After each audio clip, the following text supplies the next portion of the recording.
Hey, would you like to have a shower that looks this clean and no mold on it? Well, I'm going to show you just how to do that with four simple, easy things you need to look for. And these things were a game changer for me. I was fighting mold for a long time, having a problem with it. I couldn't get rid of it. It kept coming back. And then I started doing these four things. And wow, what a difference it made in our bath, our shower. So I'm going to give you these four things as quick as I can. And you're going to see that if you apply this, you're going to see noticeable change in the mold that will not grow in your bathroom, and you're going to be very happy. So let's get started. I'm going to count these down from number four to number one. So let's get started, and we'll start with number four. Okay, we're going to start at number four and work our way down. Now, this is the old way I used to clean my shower, and this is the hard way to do it, and it doesn't do that great a job.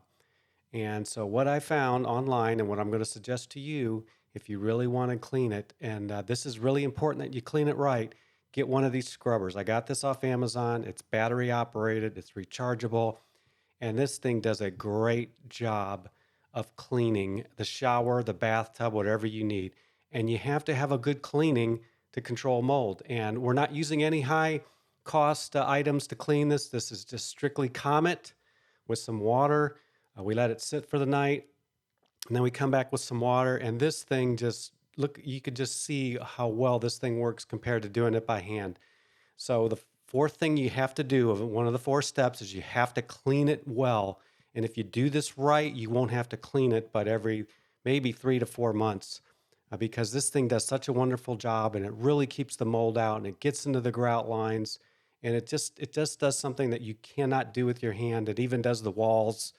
And after you've just dip it in the bucket, you go over the walls, you go over the floor, and then it's simply wash it down with some water to rinse it out and let it dry.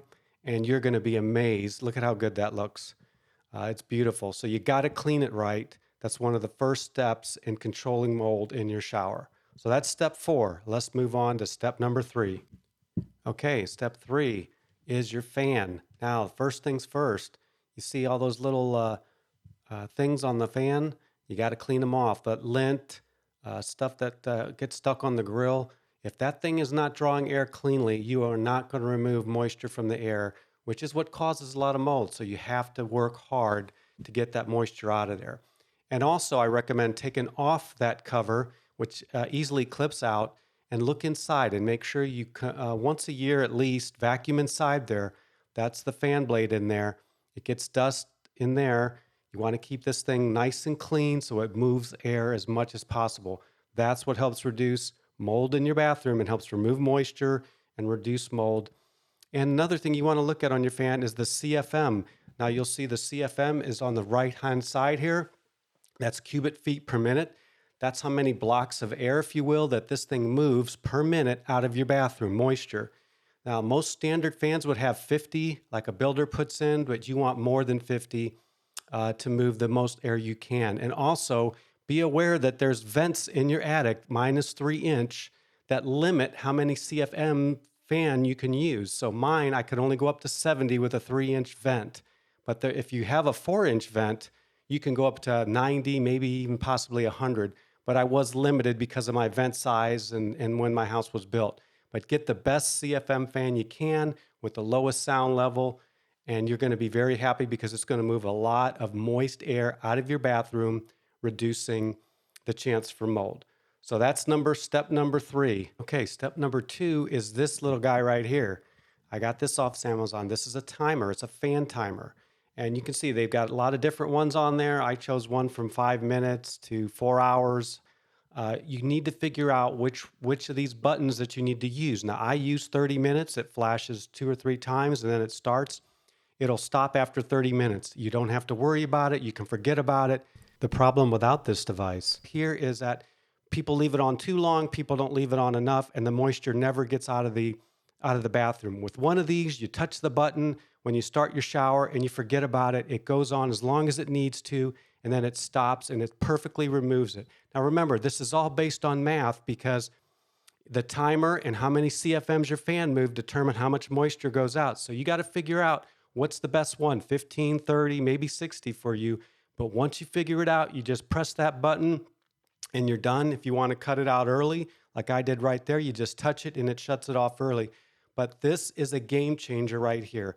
This made a big difference in the humidity in my bathroom and my fight against mold. So I strongly suggest you get one. They're not hard to put in. If you know a little bit of electrical stuff, that's only 3 wires to hook up and they work really well. So those are the first 3. Now we're going to move to the number 1 thing you got to do. And you may not like this one, but I'm telling you, this is also a game changer. Okay, this is my number 1 tool to prevent mold, and it's nothing but a dollar squeegee, and it works wonderful, and you need one. You can see the water there lying on the floor, and just a little squeegee. It takes me 10 seconds to mop it up, and believe it or not, this removes a lot of water from the floor of your shower or tub. Look at the difference now, how much less water there is on the floor, which means there's not as much water for mold to grow. Because the floor dries faster with less water, there's less time for mold to grow in your shower. So it works really well. It takes me 10 seconds after taking a shower, and it's one of the best things I ever started doing. And I highly suggest you do it if you want your shower to look like this. Okay, so those were the 4 steps to help beat mold in your bathroom. And I know if you put these 4 steps into place, you're going to have more success defeating mold in your bathroom.